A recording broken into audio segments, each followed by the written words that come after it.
네, 안녕하세요. JB입니다. 오늘 영상 시작하기 전에 감사 인사부터 드리고 시작하도록 하겠습니다. 멤버십 회원이신 제니맘님이 소중한 슈퍼땡스 후원을 보내주셨는데요. 정말 감사드리고요. 앞으로도 많은 도움 받으실 수 있게 최선을 다하겠습니다. 네, 그럼 오늘 영상에서는 어제 나스닥 시황에 대해 설명드리면서 개별 기업 소식으로는 반도체 섹터에 엄청난 충격을 안겨준 ASML 이야기 중점적으로 해볼 생각인데요. 이번 ASML 사태를 어떻게 받아들여야 하는지, 정말 반도체 섹터가 위험하다는 신호인지, 아니면 그냥 단기 악재로 여기고 여유있게 견딜 수 있을 만한 상황인지에 대한 제 개인적인 생각도 말씀드려 보도록 할 테니까요. 관심 있는 분들은 끝까지 잘 들어주시면 좋을 것 같습니다. 네, 그리고 멤버십 회원분들께 공지사항 하나 전해드리자면요. 저는 오늘 밤에 아마 뭔가에 매수를 들어갈 것 같고요. 멤버십 게시물을 11시에서 11시 20분 사이에 올리도록 하겠습니다. 평소 저의 실시간 장중시황 분석과 매수 매도를 참고하고 계신 멤버십 회원분들은 해당 시간에 멤버십 커뮤니티 게시판을 잘 확인해 주시면 좋을 것 같습니다. 네, 그럼 본격적으로 오늘 영상 내용 시작하도록 하겠습니다. 어제 나스닥 증시와 반도체 섹터는 시작부터 분위기가 썩 좋진 않았습니다. 장 초반 시장에 영향을 끼친 건 바이든 정부가 중동의 일부 국가에 대해 엔비디아와 AMD의 AI 칩 수출 제한을 검토 중이라는 소식이 전해졌기 때문이었는데요. 불과 얼마 전만 해도 중동으로의 수출을 잘 풀어주려나 싶더니만 갑자기 분위기가 이상하게 흘러가다 보니 직접적으로 지명된 엔비디아와 AMD의 주가가 약간이지만 영향을 받을 수밖에 없었습니다. 그래도 이때까지만 해도 나스닥 증시와 반도체 섹터 전체로 보자면 그렇게 심하게 하락하진 않았습니다. 자, 그런데 갑자기 ASML이 원래 예정되어 있던 실적 발표일보다 하루 먼저 실적을 발표해버린 거예요. ASML 측에서는 기술적인 실수로 실적이 유출된 것이라고 하는데요. 개인적으로 이건 말도 안 되는 핑계라고 생각하고요. ASML과 같은 최상위권 기업이 이런 실수를 할 수가 없다고 보고 이건 분명히 의도성이 있었다고 생각합니다. 최근 엔비디아가 최고가를 경신하고 전반적으로 시장의 분위기가 좋을 때 슬쩍 묻어가려고 했었던 것 같습니다. 안 좋은 실적을 내더라도 장의 분위기가 좋으면 어느 정도 하방을 막아주는 경향이 있거든요. 그리고 이렇게 예정일을 어기고 깜짝으로 발표해버리면 시장이 순식간에 어리둥절하면서 어찌해야 할지 모르는 상황을 노렸을 수도 있었을 것 같고요. 근데 뭐 이렇게까지 했는데도 어제 그렇게 16% 넘게 대폭락을 한 거로 봐선 작전이 성공적으로 먹힌 것 같진 않습니다만 뭐가 됐건 어쨌든 이건 ASML이 일부러 의도한 부분이 있었다고 보고 있습니다. 만약 의도하지 않았는데 진짜 실수로 저렇게 실적이 유출된 거라면 그건 더 큰 문제라고 생각합니다. 자, 그럼 이제 좀 더 본질적인 부분으로 들어가서 ASML이 이번에 시장에 엄청난 충격을 준 게 수주가 반토막이 났기 때문이거든요. 너무 심하게 줄어버리긴 했죠. 그럼 왜 이렇게 줄었냐? 정말 반도체 업황이 안 좋은 거냐? 제 결론부터 말씀드리자면 저는 이번 ASML의 실적이 안 좋게 나왔다고 해서 반도체 업황이 안 좋을 거라고 봐선 안 된다고 생각합니다. 왜 이렇게 생각하는지 그 이유에 대해서 설명을 좀 드릴게요. 일단 제 영상을 꾸준히 매일매일 챙겨보시는 분들은 제가 지금 무슨 말을 할지 대충 감을 잡으셨을 것 같긴 한데요. 저는 지난 2분기 실적 발표 때도 그랬고 그 전에도 몇 차례 언급하긴 했지만 ASML을 반도체 섹터의 선행지표로 여기는 시장의 분위기가 약간 불편한 부분이 있는 사람입니다. 다들 아시겠지만 ASML과 같은 느낌으로 쓰이는 또 다른 선행지표로는 TSMC가 있죠. 저는 TSMC를 선행지표로 활용하는 건 100%, 200% 동의하고 그럴 수밖에 없다고 봅니다. 근데 ASML을 선행지표로?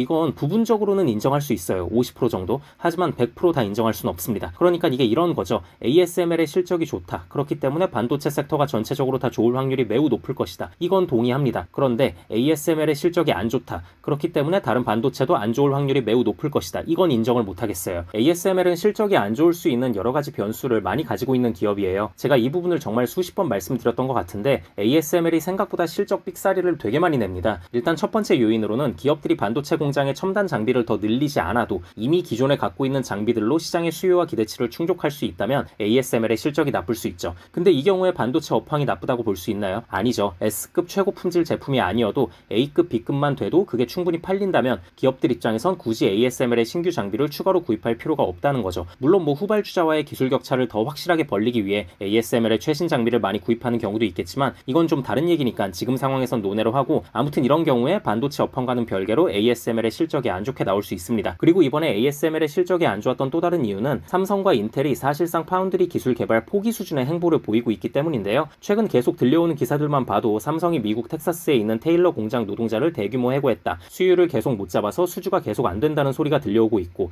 인텔도 파운드리에 돈 엄청 쏟아부으면서 들이댔는데 도저히 답이 안 나오니까 무슨 뭐 매각을 한다는 둥 분사시킨다는 둥 이런 얘기들이 계속 나오고 있었잖아요. 이런 상황에 무슨 여력이 있어서 ASML의 장비를 더 주문할 수 있겠습니까? 그냥 지금 보면 TSMC만 신나서 독식하고 있잖아요. 그래서 아무튼 TSMC를 제외한 나머지 후발주자들이 계속해서 안 좋은 상황에 놓인 것도 ASML 입장에선 악재로 작용할 수밖에 없고요. 그리고 또 이런 부분도 있을 수 있죠. 중국의 기업들이 미국 정부의 수출 규제 직전에 설비 투자를 확 몰아서 진행했었습니다. 본격적으로 수출 규제에 걸리면 이후로는 아예 못 사니까 ASML 장비를 미리 엄청나게 사들였단 말이에요. 그리고 이 부분 때문에 ASML 입장에선 미래의 실적들을 순식간에 다 현재로 땡겨올 수 있었던 건데 내년부터는 이것들이 다 빠지니까 타격을 받은 부분도 있을 수 있습니다. 자, 슬슬 정리하자면요. ASML의 실적 쇼크는 분명 악재입니다. 있습니다. 하지만 저는 이 악재가 반도체 장비주들에게만 강하게 작용할 확률이 더 높다고 보고 섹터 전체로 보자면 그 영향이 단기적으로 마무리될 확률이 높다고 보고 있습니다. 왜냐면 지금 어차피 반도체 섹터를 주도적으로 이끌고 있는 건 AI가 확실하게 묻어있는 엔비디아나 TSMC 같은 기업들이고 이 기업들의 실적이 흔들릴 만한 그 어떤 요소도 확인되지 않고 있으니까요. 그래서 아무튼 빠르게 보자면 내일 있을 TSMC의 실적 발표를 기점으로 반도체 섹터에 다시 분위기 반전이 있지 않을까 싶고요. 그리고 어제도 보면 엔비디아가 생각보다 많이 빠지지 않았습니다. 사실 뭐 이건 받아들이기 나름이긴 한데 주가가 이미 역대 최고치에 도달하면서 어느 정도 차익 실현 심리가 나올 법한 시점에서 맞은 악재치고는 4%대 하락이면 상당히 잘 선방했다고 보고요. 심지어 TSMC는 2%대 하락으로 막아냈죠. 이런 모습만 봐도 분명 AI에 대한 시장의 기대감은 아직 죽지 않았고 살아있다고 보는 게 맞을 것 같습니다. 네, 그럼 어제 시황은 이 정도 말씀드리면 될 것 같고요. 저는 영상 초반에 말씀드렸다시피 오늘 밤에 뭔가를 매수할 것 같으니까요. 평소 저의 실시간 장중시장 분석과 매수 매도를 참고하고 계신 멤버십 회원분들은 11시에서 11시 20분 사이에 멤버십 커뮤니티 게시판을 잘 확인해 주시면 좋을 것 같습니다. 네, 그럼 구독자분들 모두 좋은 하루 보내시고요. 멤버십 회원분들은 오늘 밤에 미국장 시작하면 그때 또 다시 뵙겠습니다. 감사합니다.